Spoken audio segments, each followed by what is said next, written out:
दे धडक बेधडक आपल्या परिसरातील ताज्या घडामोडी, घटना, समस्या, विविध क्षेत्रातील सर्वदूर बातम्या पाहण्यासाठी लोकशक्ती लाईव्ह न्यूज चॅनलला सबस्क्राईब करा आणि नोटिफिकेशन मिळवण्यासाठी बेल आयकॉनला प्रेस करा।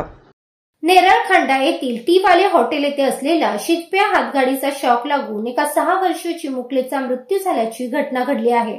मृत्यू झालेल्या चिमुकलीचे नाव रायमीन रफिक खान असे आहे।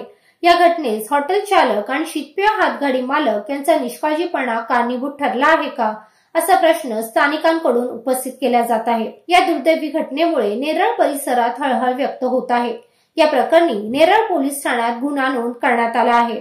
मृत चिमुकलीचे अंध वडील, आई, लहान भाऊ आणि लहान बहीण असा परिवार असून हे 5 जणांचं कुटुंब नेरळ बाजारपेठ आणि परिसरात भिक्षा मागून आपली उपजीविका करतात।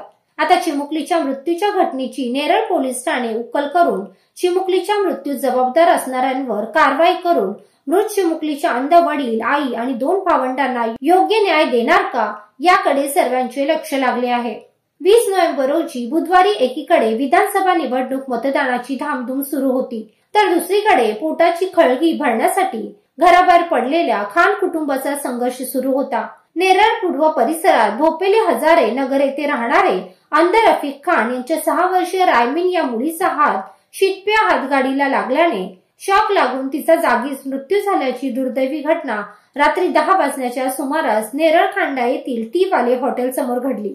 रफिक हे अंध असल्याने त्यांच्यासह त्यांचे कुटुंब, पत्नी, 2 लहान मुली आणि 1 लहान मुलगा असे नेरळ बाजारपेठ आणि परिसरात भिक्षा मागून आपला गुजराणा करतात।